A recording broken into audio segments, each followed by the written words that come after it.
natin, image composite, no? So, meron tayong mga asset ulit na naka-upload dun sa Google Classroom natin, no? Yun ulit yung gagamitin nyo for this project, no? Image composite. So, eto may video rin dito, no? Pwede nyo panoorin yung, or kung napanood nyo na, no? So, discuss dyan yung mga tools na pwedeng gamitin and ano ba yung image composite. Okay, so I think at the end of that, kailangan asan na ba yung project?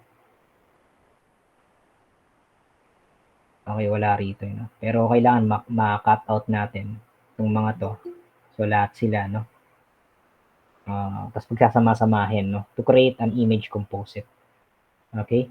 So, basically, merong nakalagay na suggested backgrounds dito. Okay? So, ito muna yung gagamitin din mamaya, no? Bago natin sila pagsama-samahin dyan.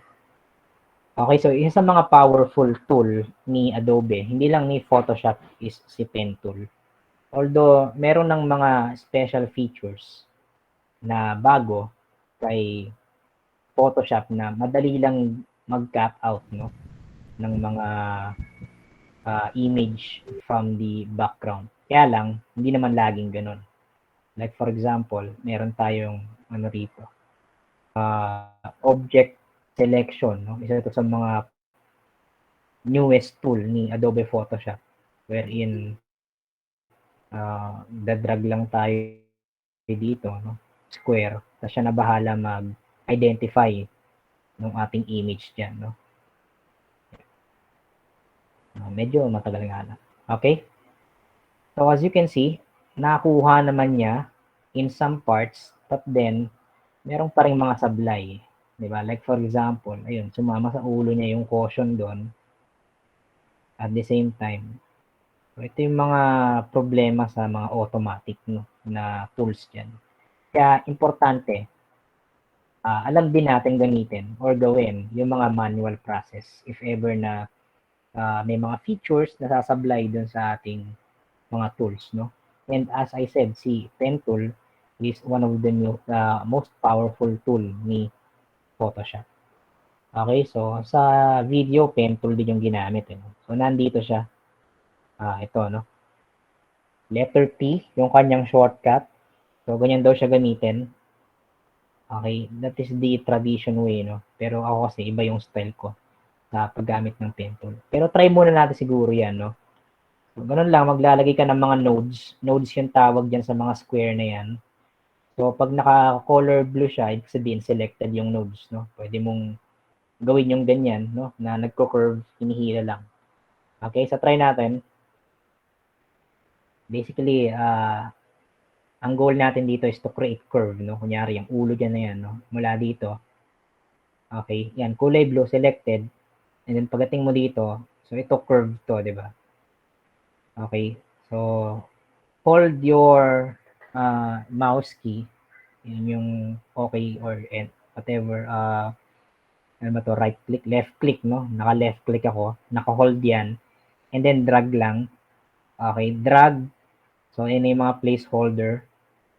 Drag nyo lang hanggang sa makabuo kayo ng curve na accurate dun sa sinusundan yung path. Okay, yan. Kung may mali dyan, pwede nyo galawin to, itong mga placeholder na to. Oops. Okay. Using the control key. Hold nyo lang yung control. Dapat maging ganito yung cursor nyo, no? So, meaning that is another tool, no? Hindi na pen tool yan, pero shortcut syempre. Okay, para mabago yung curve. Okay? Pwede nyo gawin yung ganyan. And pagdating dito sa second node mo, this is actually the third node, no? So, dito, third node na to, automatic siya na nag-create ng curve. Okay, ano ibig sabihin nun? Pag naglagay ako rito, meron ng curve yan. Okay, kasi nakaka-apekto itong placeholder na to dun sa next curve. Okay? Medyo matrabaho para sa akin kasi ito dito pwede pa, no? I-create siya ng another or unnecessary curve. Katulad nito, no? Okay, kung mapapansin nyo, merong curve na create dito because of the previous curve, no? Okay, so to solve that, pwede nating tanggalin yung isa niyang placeholder using Alt key. Okay, diinan nyo lang yung Alt key. Ayan, pag nagkaroon na ng check na or parang angle bracket dun sa cursor, no? So, click nyo lang, nakadiin yung Alt para mawala. Okay, on the next node, so diretso na siya ulit. Okay, so pwede mo na siyang gawa ng curve na gusto mo. Okay, so para sa akin, hindi ako komportable sa ganyan, no? Hindi because hindi ko siya natutunan in that way. Okay, so mas nakokontrol ko yung curve pag ganito ang style. Okay, click ako rito, and then click ako sa next. Walang hold. Okay, straight line. Pwede ka kasing mag-add ng node sa gitna. Kung mapapansin nyo, nagkaroon ng plus sign yung ating cursor, no? So, sabihin, pwede ka maglagay ng node dyan. Okay? Hindi ko ginagalaw itong mga placeholder, pero ina-adjust ko yan using the control key. Okay? Hold ko yung control ko, okay, on my keyboard, and pwede ko siyang i-drag dito. Yan. Okay, so, siya na bahala, or ikaw na mag-adjust, no? Kung ilang pang mga node yung pwede mong ilagay sa gitna para mahabol mo yung curve na gusto mo. Okay? So, ayan, no? Yan, so ganun. Ganun yung way ko, no? So, again, it's up to you kung saan ka mas komportable, kung dun sa tradition, kung mas natutunan mo siya una, or dito sa ginagawa ko na I'll just find a straight line and then add ako ng node sa gitna, saka ako hahatakin dun sa gusto kong curve. Okay? Yan. Maganda na nag-zoom din kayo, no?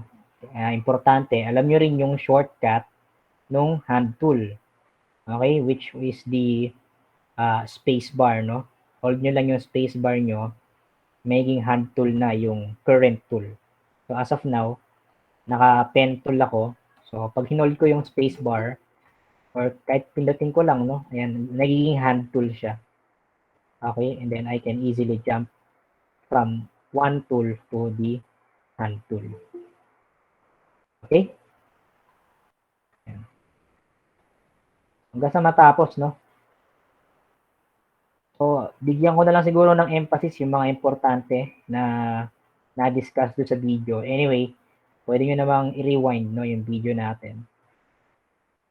Okay, since hindi maganda rin yung connection ko, no, ilang araw na akong ganito, na buti ngayon, umayos, no. Again, pag nagkakaroon ng interaction, no, like chatting na ako, i-message nyo lang doon sa chat natin, no, para mag-stop ako, no. Yan. Okay, so pagdating dito, no, ito yung challenging dito sa, kaya ito yung gusto kong mga asset, eh. Yung baril niya, merong mga ngipin yan, ayan, no. May kita nyo, may kulay, may gray dyan. Dapat ma-select nyo yan na maayos, no. Or kahit hindi ganun ka-accurate, no, pero dapat ma-select natin siya. Kahit papano, no. Kahit hindi man siya pantay-pantay, well, mahirap pantayin yan, eh. Okay? Especially, grading yung background. Okay? Yan, pag ganyan, hindi mo na kailangan mag-create ng curve, no? I-select mo lang siya. Okay, click ka lang dyan para ka lang nagko-connect ka dots dyan. Isa pang challenging part nitong asset na to is merong mga negative space. When we say negative space dun sa object, yan yung mga kailangang i-cut out sa loob. Okay, kamukha nito, no? May mga butas-butas ba, no? Yan. So, mamaya babalikan natin yung mga butas-butas na yan para accurate yung pagkaka-cut out natin dito sa asset natin na to, no?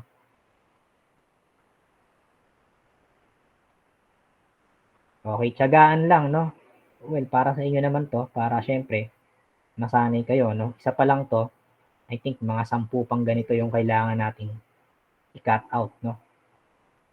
Okay, so isa sa mga importance ni image composite is yung theme. Okay? Ano ba yung theme na ginagawa mo? Is that sci-fi? Is that Vikings? Or pwede nating sabihin kung ano yung genre, no, nung ginagawa natin na image composite. Is it ecological or advertisement? Okay? Dapat merong themes, no? Or meron kang something na pinopromote. Well, pwedeng galing yun sa ano, no? Galing yun sa client, or kung wala man, check mo yung mga asset. Kamukha nitong mga to, mga ano sila, naka-formal, no? Pero may mga machine gun, di ba? So, maybe there are something, up to something na, you know, mga office, ano sila, no? Office people that are parang sasabak sa gera or something like that, no? Baka ganun sila sa office, no? Kahit nakaka-stress, they can find some fun. Okay, so parang ganun, no? Kaya yung teams nila ganito. Okay? Yan. So, tuloy lang natin yung pagkakat natin dito. Pag nasimulan nyo na to, madali na lang yung mga kasunod, no? Kasi masanay na kayo. Okay? So, siguro as a beginner, kahit wag mo nang ano, no? Masyadong perfect na perfect yung pagkaka-curve. Okay? Meron talaga mga may iwanan dyan. Pero, hindi naman kailangan na, ano, na, alam nyo yun, parang minadali. Okay? At the same time, ano pa rin siya, no? Kahit papaano, realistic yung pagkakagawa or pagkaka-cutout natin dun sa image natin. Okay? So, as I said, no, kahit ilang node yung ilagay nyo sa loob ng path, okay lang yan, no? Basta mahabol nyo yung path or curve na sinusundan nyo. Okay? Yan. Itong sa akin, medyo ina-accurate ko, no? Kaya naka-zoom in ako ng gusto para makuha ko lahat ng mga curve na pwede ko madaanan. Hindi ka mukha niyan. Okay, so ganun lang ang technique, no? Click, tapos drag. Make sure na pag nag-drag kayo, naka-hold yung control, ha? Kasi pag walang control yan, ganito yung mangyayari. Okay? Yung buong path or yung buong curve, no? Yung nakukuha mo. Hindi yung node lang. Okay? Mas malaki yata yung nakikreate pag yung buong path yung kinukuha, no? And make sure, no, na hindi ko na nasabi kanina, yung mode of path nyo or mode of selection. Yan, pick tool mode pala. Dapat naka-path. Okay, hindi shape, no? Path. Okay? May instances na baka mangyari sa inyo na ma-select nyo lahat. Hindi naman nangyayari sa akin. As I said, pag nagkulay blue yung inyong mga, yan, yung mga square na yan, selected yan, no? If ever ma-encounter natin na ma-select natin lahat, Control Z lang, no? Or, click mo ulit yung pinakahuling node, no? So, for example, yan, dalawa yung, ilan yung nakaselect dito? Isa lang, no? Ang nakaselect natin itong curve na to, pero ito yung last node ko, so pwede kong i-click yan. Okay? Yan, click para siya na yung selected. Okay? Para pag nag-create ako ng curve, sa kanya dudugtong. Okay? So, nangangalahati na ako, no?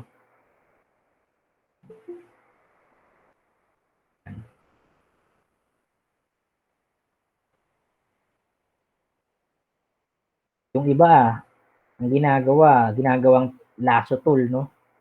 Click dito, tapos click dyan, hanggang sa makapag-create siya ng curve, no? Ang tiyaga niya mag-create ng curve ng ganito. Okay? Ginawang lasso tool, no? Yan siguro yung dapat iwasan, no? Sana nag-lasso tool ka na lang, hindi ka na nag-pen tool. Okay? I-take advantage nyo, no? Yung nagagawa ni pen tool, mas mabilis at mas accurate yung mga curve. Okay? Pag pen tool lang gamit at ginagawa mo talaga yung way of creating curves, no? Hindi yung ginawa mo siyang lasso tool, nag-click ka lang ng nag-click. Yan. Isang paa na ako, no? Okay. Dito sa part na to, medyo wala naman tong curve eh. Ingatan nyo lang na wag gawin yung tinatamad na kayo, tapos diniretso nyo na dito, okay, halatang halata na kinat mo siya ng ganun, no? Or hindi ka nag-create ng curve. Okay, so as I said, as much as possible, we make it realistic, no? Na hindi siya basta na-cut out dun sa background niya. So, yun kasi yung isa sa mga focus nyo or significant ni image composite. Ginagawa niyang realistic, no? Yung imagination nung designer or nung graphic artist. Okay? Kaya hindi niya pinapahalata na edited yun.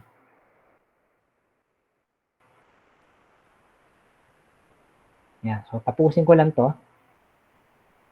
Kung may mga question ha, paki-comment na lang dyan sa message box natin.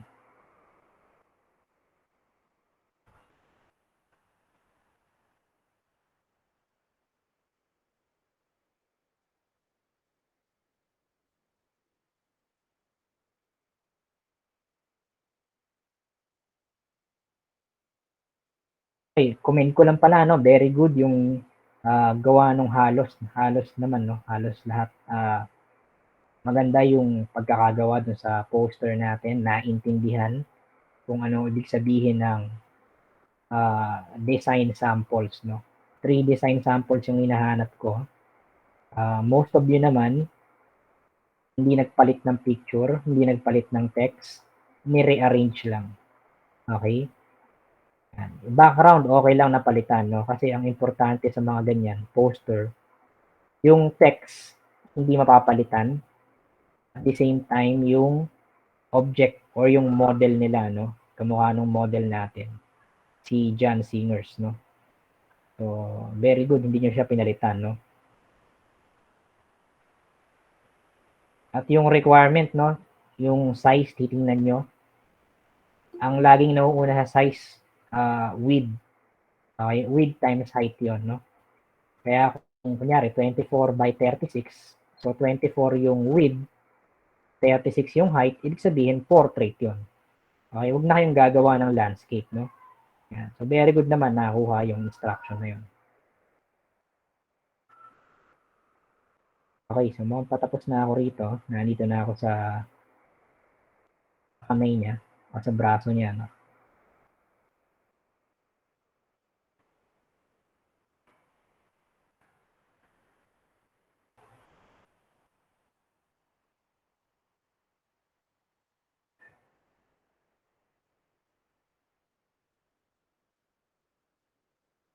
Nagkamali kayo ng ganun. For example, ako nagkamali ako, kunyari. Parang ang layo nung nalagay ko. Ito, pwede nyo rin galawin to. Yung last node, hold nyo lang ulit yung control. Yung pag naka-hold kayo sa control, pwede nyo ilipat-lipat yung mga nodes. Okay? Kunyari, nalagay ko rito, no? Pwede kong ilipat yan doon. Naka-hold yung control key ko. Or, syempre, yung traditional na ginagawa, to correct the mistakes, control Z. Okay, undo.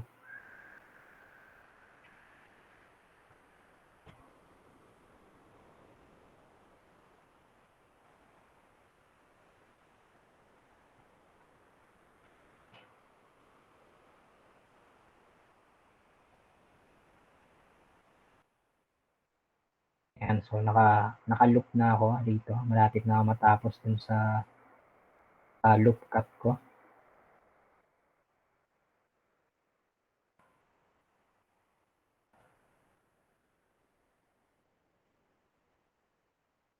Okay. Ayan na. Hulo na.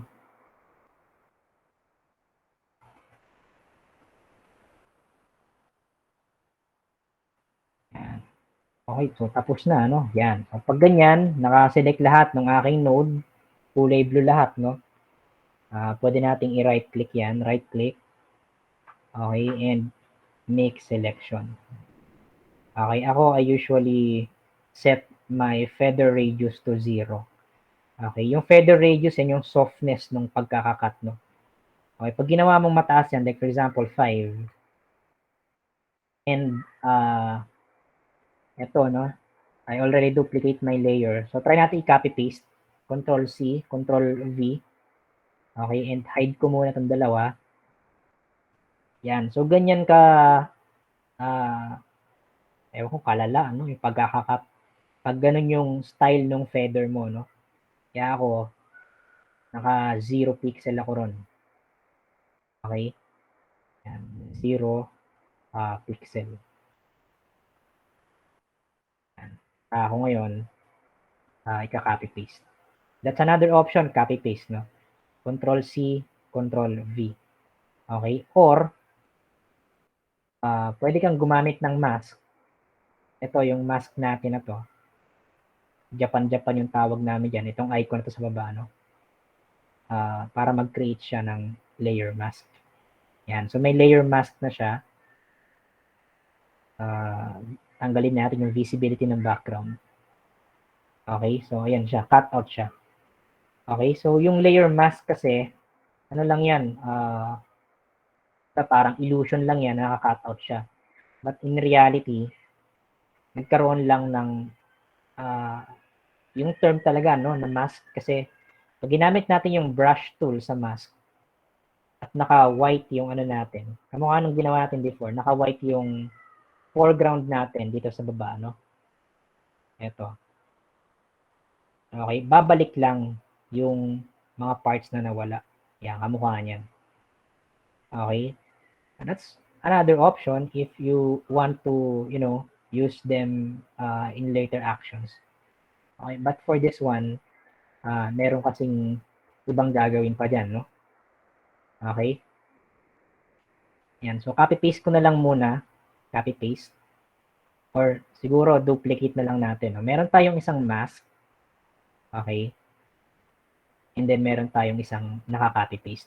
Kung gusto niyo yung ma-select siya ulit, nawala yung selection natin, uulitin natin yung pen tool. So, hindi. No? As long as meron tayong mask, hold nyo lang yung control key. Okay? Yan, naka-hold yung control key ko. Nagkaroon ng selection icon do sa kamay, no? Yan. So, click lang natin to using our mouse and make sure again na naka-hold yung control key. Okay? Para magkaroon ng selection ulit. Yan. So, pwede ko na siyang i-copy paste ulit. Balik tayo sa background, copy paste. Control C, Control V. Okay? So, ito, backup ko to, no? Pwede kong i-rename to. Double click. Okay, backup. Yan. Okay, and then ito yung aking main layer, layer 2. Okay, so hide ko lang muna itong dalawa, no?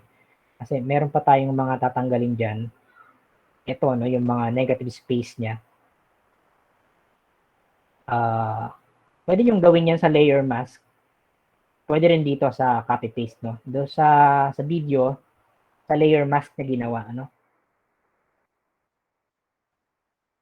Yan. Baka marami na naman kasi tayong, you know, ano na naman tayo, no? Ma-overlook na naman natin yung mga dinidiscuss dito ngayon, no? Ito, another way to. Yan. So, select ko lang ulit. Maraming way to deal with negative space, no? Yan. So, oops. Make selection, 0 ulit, then delete. Okay, so ganun din yung gagawin mo dun sa mga negative space na nandito sa loob ng barrel. Okay. Yeah, so ngayon ginagawa ko naman yung traditional way to use pen tool, no? Yung hindi ginagamitan ng control and drag. Isa to sa mga titingnan ko rin, no? Dun sa gawa nyo. Talagang tatanggal nyo yung mga negative spaces dun sa object natin. Yan, delete. Okay. Dito mukhang madami rito, no?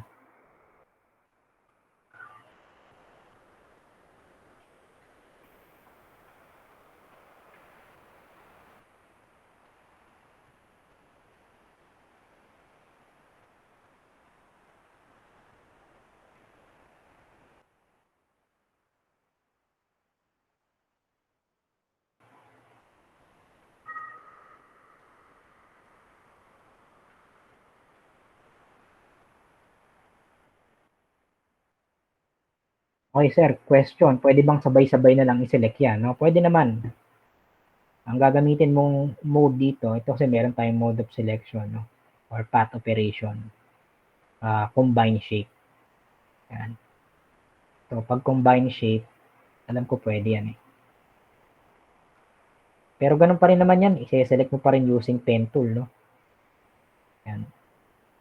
So, check ko lang, no? Kung tama yung operation na ginamit natin. Kunyari, yan dalawa, no? Meron tayong dalawa dyan. So, right-click tayo, make selection. Ayun. So, isa lang yung na-select. At,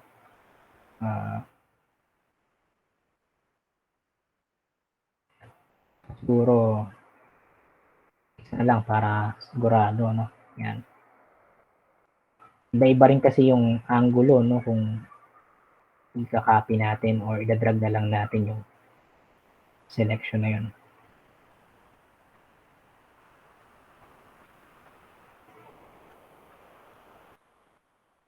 Okay, meron pa ba? Ano ba itong mga block na to? Tingin ko hindi nakasama yan, no? Ito, meron pa meron pa rito sa loob, eh.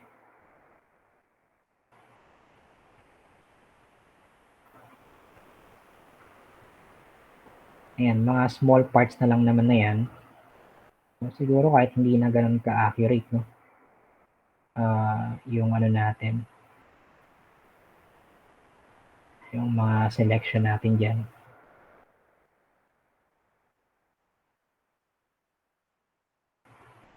Basta parang naka-curve lang, okay na yun.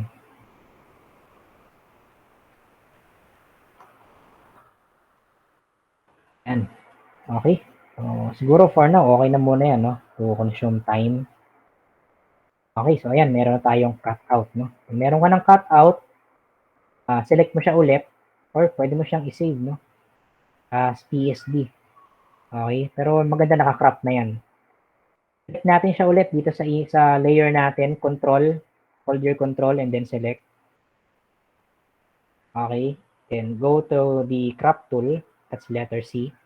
Automatic siya na yung pupunta dyan sa selection na yan. Press enter ka na lang, no? Yan. Okay, pwede mo na siyang i-save as kung ano man yung pangalan niya. Asset pa rin yan, although PSD, no? Pero asset pa rin yan, part of asset. Kaya pag tinignan ko yung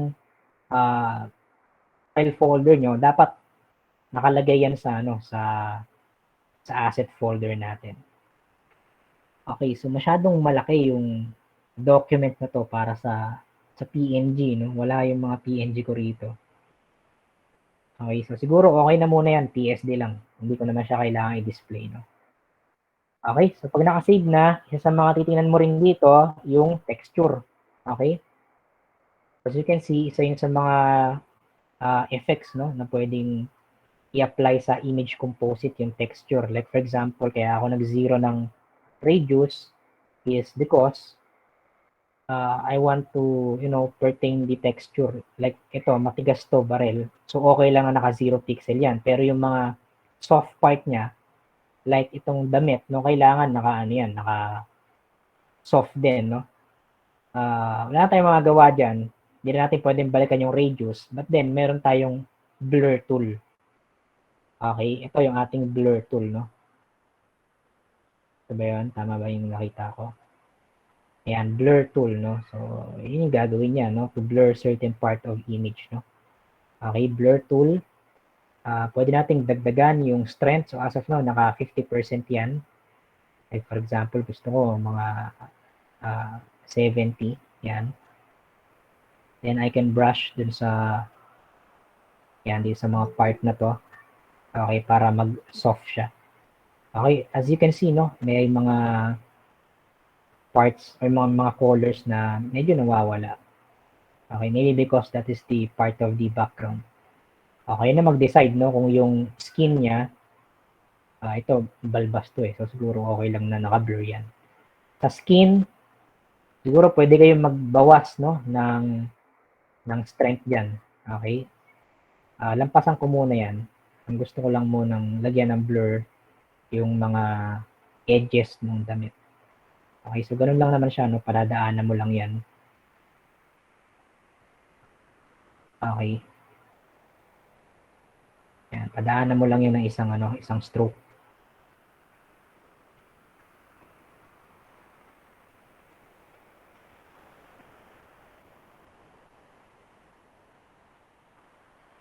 Okay. Ito, solid yan So, hindi yan kailangan ng Ito lang yun, may mga damit-damit. No? Ito, medyo matigas sa matigas sa tela to, no? Maong.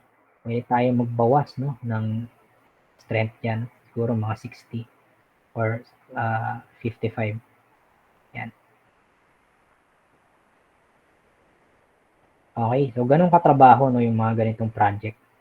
Okay, especially if you are working with, large print media na kailangan talagang solid na solid din yung pagkaka-cutout mo. Okay, kasi pag mas malaki yung document, especially, no, yung mga nakikita nating ads sa SM, may mga objects sila ron, may mga subject pala sila ng mga tao. Pero ang ganda ng pagkaka-cutout, no, sa mga tao na yun. Okay, so talagang nagbigay sila ng oras sa cutout pa lang. Ito kasi yung unang step Naka-zoom pala ako kaya ang likot mo.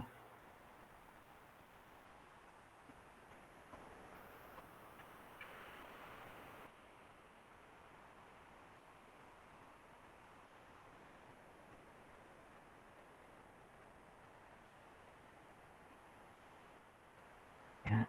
Meron kasi mga hibla-hibla pa yan kaya dapat naka-soft. Soft yung mga parts na yan. Mga edges ng picture natin or ng image cutout natin.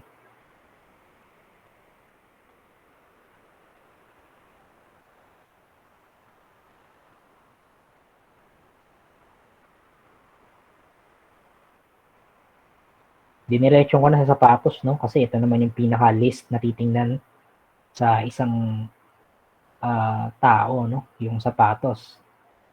Okay? Unless you are, parang fan ka ng mga sapatos. So, pwede mong yan.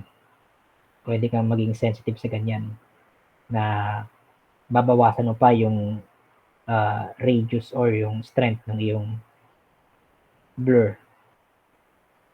Okay, so balik ako sa damit. So, adjust ko ulit yung strength ko, no? Balik ko sa 70. Okay. Tinype ko na lang 70. Pwede naman i-type yan. Yan.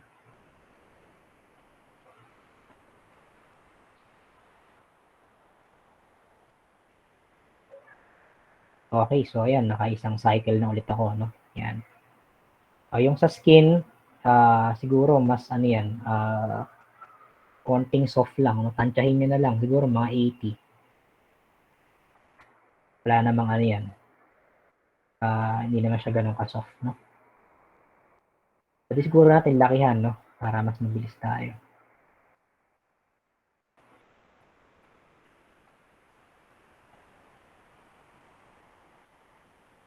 Yan. Okay. Dito, yung kamay. Naiwanan natin tong kamay kanina. Ang disadvantage naman, pag masyadong malaki yung radius ng iyong brush, so may tendency na ma-blur mo rin yung mga hindi dapat ma-blur. Okay? Tansyahin nyo na lang, no? Tama. Yan. So, I think okay na yan. So, save na natin yan as our asset. And marami pang ibang gagawin dito, no? And assignment nyo na lang siguro yun. You have to cut them. Okay? And pagsamasamahin nyo sila dito sa background natin, no? Ito, mamili na lang kayo dyan kung ano yung gagamitin nyo dyan.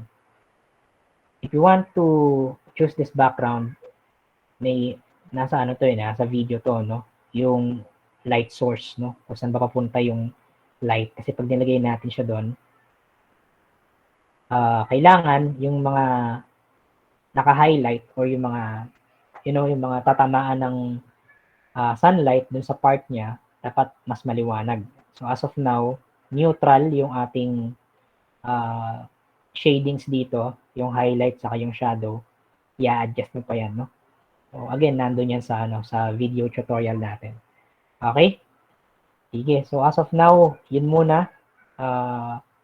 Yun, yung pen tool, no? I-cut out nyo muna lahat, no? Okay? So it's up to you paano discarte nyo dyan, no? Pero ang importante, sana, matry nyo, no? Kahit isa lang. Okay? Kasi ako, nag-estudyante rin naman ako, no? Ang gagawin ko dyan, grupo-grupo, no? Ikaw, classmate, cut mo tong isa, no? At ikaw naman doon, saka natin pagsamasamahin. Okay? Yan, nag-estudyante rin ako, kaya alam ko yung mga discarding ganyan. Pero sana, kahit isa, no, may experience nyo na makat out tong isang tao na to. Okay, para sa inyo din naman yan. Okay? So, do we have any questions? That ends my demonstration. Mukhang tahimik yung ating team call messages, no? At walang mga questions, sige. So, I hope nagets, no? Nagets naman yung mga ginawa ko rito. Pa-comment na lang kung clear ba yung yung mga instruction ni pen tool. Okay, sige. Thank you sa mga nagko-comment. Sige, so continue to watch yung ating video tutorial to follow instruction dun sa next na gagawin. So you are about to create an image composite. At least, for this time, since limited yung background natin, isang layout lang, no, kada isa. Okay, or siguro if you want to change the background, okay lang din, no? Okay, baka mangyari yan, copy-paste na lang ng gawa, eh. Okay, so maganda, iba-iba rin yung background natin. No? Pwede nyo silang ilagay sa war zone talaga. Since meron silang mga barrel, ha? Okay, sige. So that's it for this one. Thank you, and I hope to see you next week. Thank you, sir. Thank you, sir. Thank you po, sir. Thank you po, sir.